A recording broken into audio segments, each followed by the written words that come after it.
ശത്രു തിന്മയ്ക്കായി ചെയ്യുന്നത് നമ്മുടെ ദൈവം അത് നന്മയാക്കി തീർക്കും. അതെന്ത് തന്നെയായിരുന്നാലും ശത്രു അതിൽ തിന്മ ചിന്തിച്ച് നമ്മളെ ലജ്ജിപ്പിക്കണം, നമ്മുടെ തല കുനിക്കണം, നിന്നാ വിഷയമാക്കി തീർക്കണം എന്ന് വിചാരിച്ച് ശത്രു തിന്മയായി ചെയ്തോ, ദൈവം അത് നന്മയാക്കി തീർക്കുന്ന ദൈവമാണ്. ജോസഫിനെ നോക്കിയേ, ദർശനം കണ്ടതിൻ്റെ പേരിൽ ആ സഹോദരന്മാർക്ക് അവനോട് അസൂയ തോന്നിയത്. അപ്പൻ ഏറ്റവും പ്രിയ പുത്രനായിരുന്നു യോസഫ്. എന്നാൽ തൻ്റെ സഹോദരന്മാർക്ക് അവനോട് അസൂയയായിരുന്നു. അവൻ വരുമ്പോൾ പറയുന്നത് എന്താ? ദാ വരുന്നു സ്വപ്നക്കാരൻ, സ്വന്തം കൂടപ്പിറപ്പിനെ എടുത്ത് പൊട്ടക്കിണറ്റിലിട്ടു അല്ലേ, കൊന്നുകളയാമെന്ന് വിചാരിച്ചു. എന്നാൽ രൂപേൻ അതിൽ ഇടപെട്ടതുകൊണ്ട് അവനെ കൊല്ലാതെ സ്വന്തം സഹോദരന്മാർ 20 വെള്ളിക്കാശിന് ഇശ്മേലിയ കച്ചവടക്കാർക്ക് യോസേഫിനെ വിറ്റു.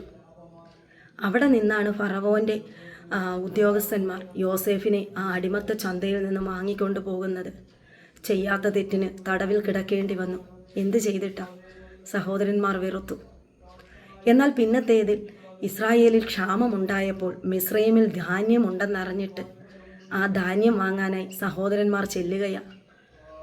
അവിടെ ചെന്നിട്ട് തിരിച്ചറിഞ്ഞില്ല യോസഫിനെ. പക്ഷെ യോസഫ് തിരിച്ചറിഞ്ഞു ഇത് തൻ്റെ സഹോദരന്മാരാണെന്ന്.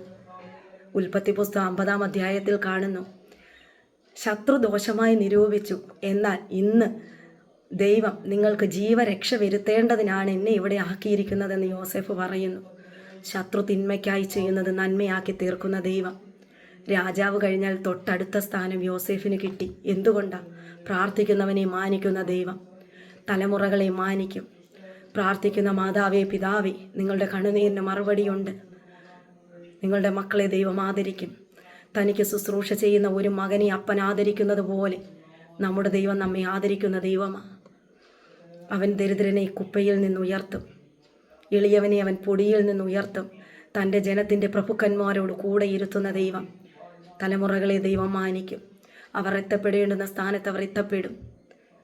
മാന്യത ദൈവം നൽകിത്തരും. ഇന്നുള്ള അവസ്ഥകളെ നോക്കണ്ട, പുറകോട്ട് ചിന്തിച്ച് നോക്കിയേ.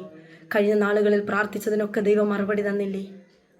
ഏത് വിഷയത്തിനാണ് മറുപടി തരാതിരുന്നത്? ഇല്ലാത്തതിനെ ഓർത്ത് പിറുപിറുക്കാതെ ദൈവം തന്ന നന്മകളെ ഓർത്ത് ദൈവത്തിന് സ്തുതി കരയേറ്റുക. കാണാതെ, വിടുതൽ കാണാതെ യെരിഹോവിനെ ചുറ്റി ജനം ആർപ്പിട്ടു. ദൈവത്തിൻ്റെ വാക്കിന് അനുസരിച്ച് മൗനമായിരിക്കേണ്ട മേഖലയിൽ മൗനമായിരുന്നു. ഉച്ചത്തിൽ ആർപ്പിടാൻ പറഞ്ഞപ്പോൾ അവർ ഉച്ചത്തിൽ ആർപ്പിട്ടു. ആ പട്ടണം അതിൽ വീണു. അതുപോലെ നമുക്ക് മുൻപിൽ വെച്ചിരിക്കുന്ന നന്മകളെ ഓർത്ത് നാം ദൈവത്തെ സ്തുതിക്കുക. അത് വേഗത്തിൽ എത്തിച്ചേരും. ദർശനത്തിനൊരവധി വെച്ചിരിക്കുന്നു. അതതിൻ്റെ സമാപ്തിയിലേക്ക് വരുവാൻ ബന്ധപ്പെടുന്നു. അത് വരും നിശ്ചയം. സമയം തെറ്റുകയില്ല.